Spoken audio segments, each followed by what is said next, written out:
Sometimes I feel like a unloved parent, and I've done all this for you, okay, and then you go out and do drugs and throw it in my face. So remember that if you don't share this video, it's like your child is doing drugs, and we don't want that, do we now? So, right.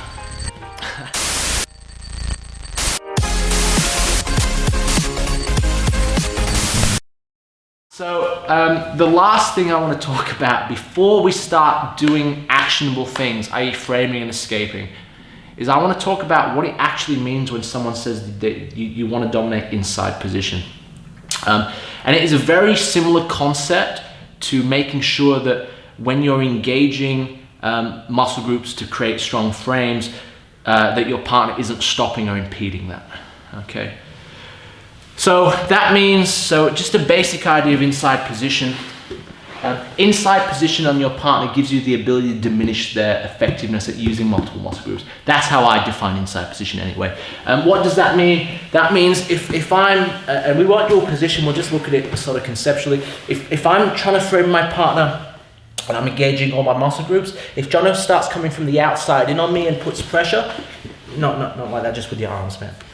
Yeah, he's not really impeding the effectiveness of my lat, my chest, and everything being engaged. If Jono reaches inside and out though, yeah, he can then start stripping away the muscle groups involved in the movement, okay? And it's the same for knees. So when a lot of people talk about it, you want to dominate inside your partner's elbow and knee line, okay? Why? Because if you get inside my elbow and knee line, you have the ability to break down the amount of muscle groups involved in me moving, retaining guard, creating frames, and therefore being dominant in my quest for applying effective leverage to you, okay? So again, another great example in here, yeah? A seated guard, very strong here. Again, I'm feeling these muscle groups that I've got engaged. If my partner starts just pushing from outside and trying to grip outside, well, he's not really going to be diminishing the ball of effectiveness that I have deep within inside of me.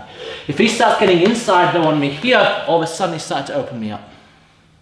Okay, so that's sort of our last keystone in terms of understanding what the heck is going on in jiu-jitsu, is that you want to dominate inside position. I think in the guard series I tried to explain it, but it wasn't very clear, and I think a lot of coaches and instructionals touch upon it regardless of understanding that they're touching upon it, but that to me is a really cohesive and a proper definition of what controlling inside position is, and why it's so important.